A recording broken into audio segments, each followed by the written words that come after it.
Hey guys, Richard Petrie here, filming myself, but actually what I'd like to do is turn the camera on my old mate here, Dick. So Dick's filming me and I'm filming Dick, I mean.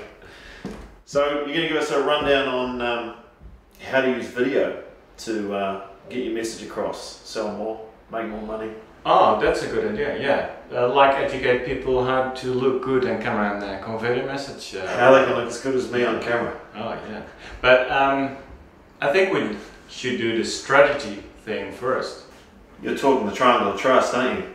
Triangle of trust, yes. Triangle of trust. Let's do that first. Those things first. Right, so what we're going to get into today is the triangle of trust. Very powerful little strategy for increasing sales, increasing the speed of your conversion. So instead of having 3 or 4 meetings, I think you might be able to nail it in 1, 2 maximum. Positions you as the expert in your market, and 4 allows you to charge higher prices. Okay? Sound too good to be true, I know, but let's watch the triangle of trust. When you're on TV or you've got some video made up, it's a bit like you're on TV, and we all know someone who's been on TV or even on a computer screen or have written a book, their level of power and expert status goes up. So you want to have a piece of that because it helps speed up the sales cycle too. So the triangle of trust. The triangle of trust is basically you get an appointment, someone rings you up with an inquiry. Instead of just going straight to the meeting, which is almost like just a straight line, you add the extra dimension in the triangle. You add the videos in the middle, and it raises them up over the bar and gives them that education, moves them up. Then you move them to the appointments. 1, 2, 3. The triangle of trust, the T of T. There ain't nothing more powerful in this world for you and me. The triangle of trust. I want to tell you about the triangle of trust because I think it's going to be massively benefit for you to help you with your selling, and without a shadow of a doubt, I'm sure everybody watching this video, particularly if you're driving someone to a meeting, you can use this strategy to help you sell more faster. Anyway, let's go. There's a book called The Game, and it's written by a guy called Neil Strauss, who was a journalist for the Rolling Stone magazine, best-selling author. And what he did was, The Game is all about these pickup artists in LA. And I read the book, and it's a wonderfully entertaining book. I'm happily married and all this type of stuff, and so's the next guy I gave it to. But it's such a good book, and it's a very psychological book. And really, what it is, it's a sales manual. Really, it's a sales manual for you picking up women, but actually you can apply it in selling, and that's what I want to show you how to do it. Anyway, this book is so good. I lent it to Steve Fleming, who's also happily married. Read the book, loved the book. We'd meet at work and talk about all the different strategies and stuff going on. Brilliant. And he won't give it back to me. So if you're actually watching this video, Steve, in fact, I might even send this video especially to you. I want that book back. It's not the cheapest book in the world, and I want it back, all right? But anyway, let me tell you about the strategy, okay? And I'm not sure what it was called, but what it involved was the problem they had, these pickup artists have, is how can we quickly gain trust and rapport and liking and knowing with this woman we meet in a bar. So what they decided to do, or what they trialled, and it works, is they would meet the woman in a bar, they would then take her somewhere else, away from that first meeting point. Then they would take them away from the second meeting point to the third meeting point, and then to the fourth meeting point. And what they found was, by using different locations, it almost felt like they were going on 4 different dates. And of course, if you've been on 4 dates, there's a lot more trust than if you're just on the first meeting on the first night in a bar. Now, we need to get to how that applies to you with your clients. So we probably need to move to a different location. So here we are, different location. It's a wee bit like I'm taking you on a series of dates, isn't it? How's that? So we're on the 3rd date now, I guess. So what are we doing here, and how can we apply this to your sales process? So if Neil Strauss was here, the writer of the book, The Game, what would Neil Strauss be saying to you to help you with your sales process? So let's say you're saying my sales process is getting a bit dragged out. Nowadays, in this recession, the sales cycle's slow. We're having 1 meeting and then another and then a third. We might be having 3 or 4 meetings before we get to maybe doing a deal.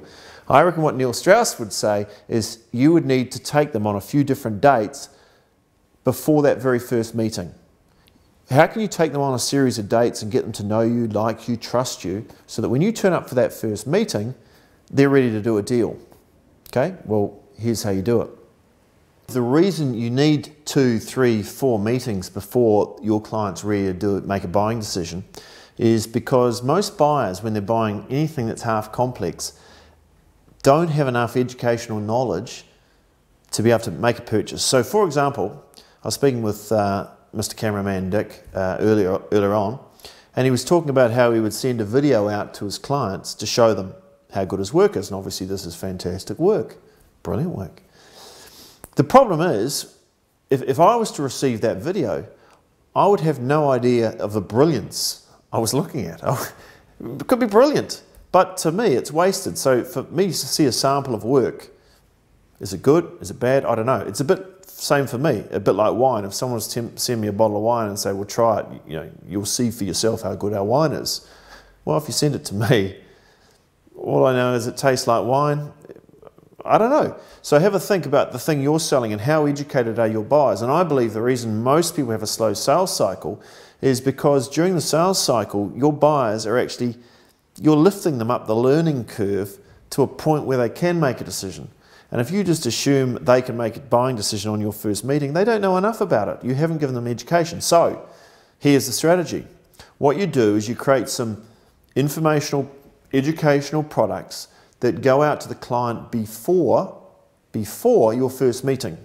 Now, each of these little videos, for example, that go out, lift the client up. You might send a video out explaining the difference between, if it's video, good and bad video.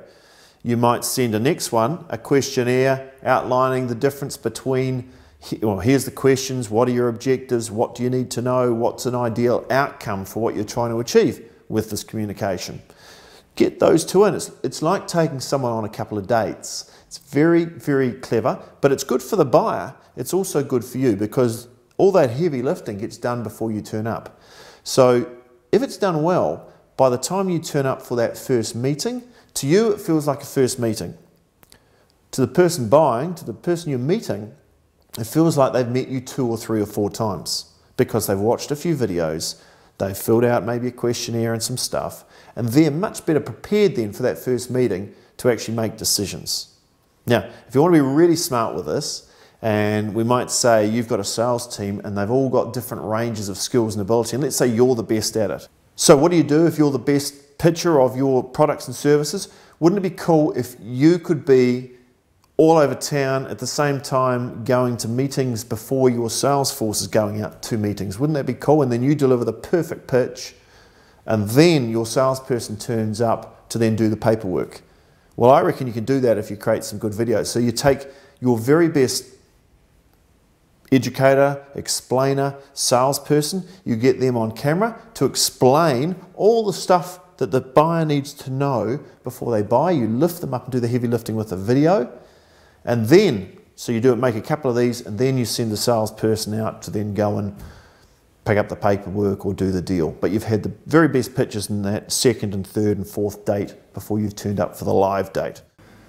There's 2 things that really enhance your credibility and trust and likability with the buyer. One is the amount of dates you've taken them on before you turn up for that first meeting. So that's going to help you without a shadow of a doubt. The more they know and the more education you provide, the better off you're going to be when you turn up. The second thing is, there's a wee bit of that when you see people on TV, or when you see people on TV or you know someone's written a book, their power goes up a couple of notches. And that's the other benefit of having video is your authenticity, your expert status, your power goes up. So well worth having. So anyway, that's the end of this month's little mind bullet of the month. Hopefully you use it and get some value out of it, and by all means, if you're finding getting a slow sales cycle or you're not selling enough, then the triangle of trust, I bet you're not using it. So start using the T of T, and we'll see you next month. Now, if you're interested in how to make your own simple little videos, so you can take your prospects or your buyers on a couple of dates before you or your salespeople turn up, we'll show you in detail how to create some simple little videos, like no cost or very low cost at least.